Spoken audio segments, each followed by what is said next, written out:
विवाह के बाद अगर पति या पत्नी दोनों में से कोई एक व्यक्ति किसी दूसरे से संबंध बनाकर रखता है, जहां पर विवाह में बंधे होने के बावजूद व्यक्ति किसी दूसरे से अवैध संबंध में रह रहा है, अफेयर उसका चल रहा है, तो क्या यहां पर हम कोई कानूनी कार्यवाही कर सकते हैं? क्या उस व्यक्ति के ऊपर कोई कार्यवाही की जा सकती है?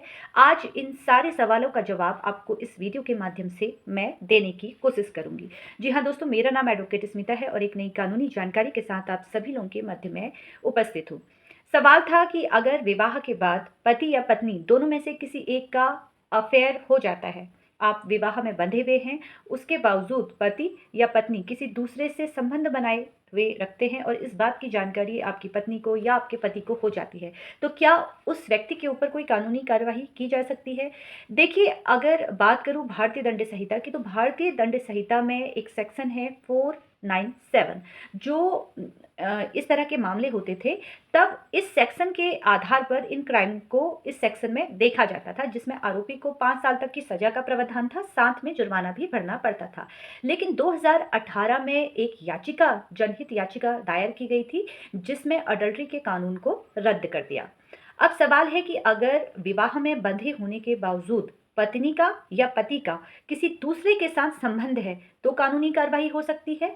तो इसका आंसर है जी नहीं। आप कोई भी कानूनी कार्रवाई आप उनके ऊपर नहीं कर सकते हैं, कोई भी आप क्रिमिनल केस उनके ऊपर दर्ज नहीं करवा सकते हैं।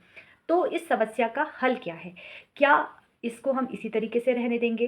क्या हमारा जीवन नहीं खराब हो रहा है जब पति का किसी और के साथ अफेयर है या पत्नी का किसी और के साथ अफेयर है?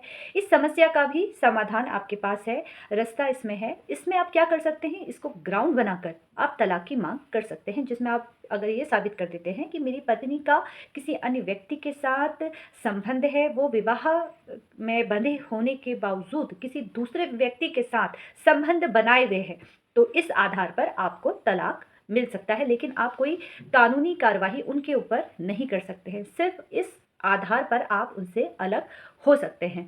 अब अगर बात की जाए कि पत्नी अगर उनके साथ घूमने फिरने जा रही है या चैटिंग कर रही है या कॉल डिटेल निकालने की बारी आती है, तो क्या ये अदालत में मान्य होते हैं? देखिए, अडल्ट्री को साबित करना थोड़ा मुश्किल होता है, क्योंकि आप किसी के ऊपर आरोप लगा रहे हैं। आपके पास अगर पुख्ता एविडेंस है, अगर आपकी पत्नी, आपका पति न्यायालय में जाकर कहता है कि नहीं, मेरा किसी के साथ संबंध नहीं है, तब आपके पास एविडेंस होने चाहिए और ये एविडेंस इतने पुख्ता होने चाहिए कि जिससे आप ये बात साबित कर सकें। जैसे कि मान लेते हैं एक फ़ोटो है, आपने न्यायालय में दिखाया कि देखिए मेरी पत्नी या मेरा पति इनके साथ बैठे हुए हैं, गार्डन में बैठे हुए हैं, तो क्या ये जो एविडेंस है ये न्यायालय में मान्य होगा?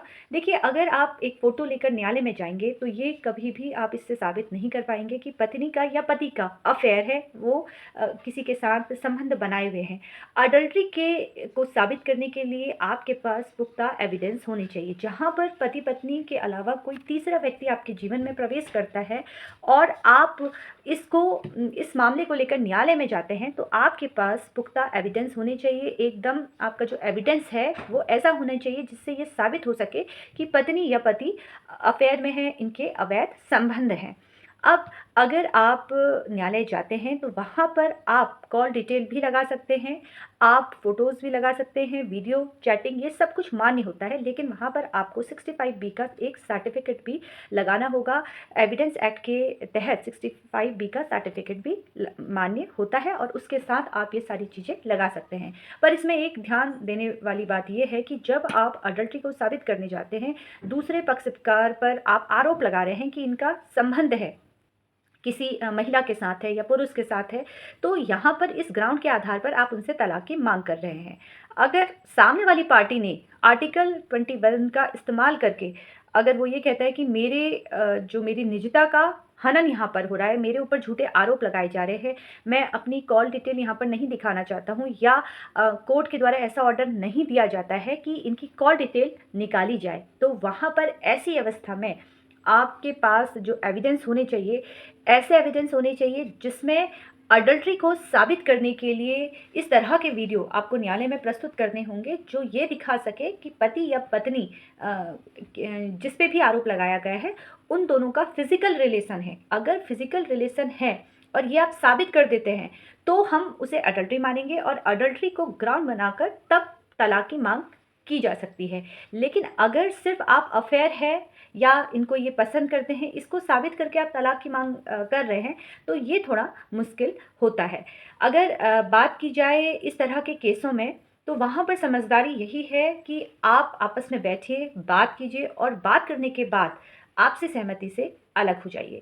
आपसी सहमति से अगर आप अलग हो जाते हैं, तो वहाँ पर आपका समय और पैसा दोनों बचता है, क्योंकि अडल्ट्री को साबित करना थोड़ा डिफ़िकल्ट होता है, नामुमकिन नहीं होता है। नामुमकिन तब नहीं होता है जब आपके पास पुख्ता एविडेंस है। ध्यान रखिए कि अगर इस तरह के मामले आपके भी हो रहे हैं, आपके भी इस तरह के केस है, तो वहाँ पर सामने वाले पक्षकार के पास जाइए, बैठिए और बात कीजिए। और अगर किसी महिला के साथ ऐसा होता है जहाँ पर पति अवैध संबंध बना के रखा हुआ है, तो वहाँ पर महिला मेंटेनेंस का केस भी कर सकती है और मानसिक क्रूरता के आधार पर तलाक की मांग कर सकती है। साथ में 498A के तहत महिला के द्वारा यानी कि पत्नी के द्वारा मामला भी दर्ज करवाया जा सकता है। अडल्ट्री को साबित करना है तो आपके पास पुख्ता एविडेंस होने चाहिए। साथ में कोशिश कीजिए कि अगर मामला हो तो उसे घर में ख़त्म करने की, या आप पुलिस स्टेशन जाइए, वहाँ पर मीडिएशन या आप मीडिएशन सेंटर जाइए, दोनों पक्षकार अपनी-अपनी बात रखिए और किसी तरीके से आपसी सहमति से ही अलग होने की कोशिश कीजिए। और कानूनी जानकारी इसी तरीके से आप लोग मुझसे प्राप्त करते रहिए और आपको मेरे अलग-अलग प्लेटफ़ॉर्म पर मुझसे जुड़ना है और इसी तरीके से यूट्यूब चैनल, फ़ेसबुक पेज और मेरे इंस्टाग्राम आईडी पर आप लोग मुझसे जुड़ सकते हैं, संपर्क कर सकते हैं। फ़िलहाल कानूनी जानकारी इसी तरीके से मुझसे जुड़ते रहिए। धन्यवाद।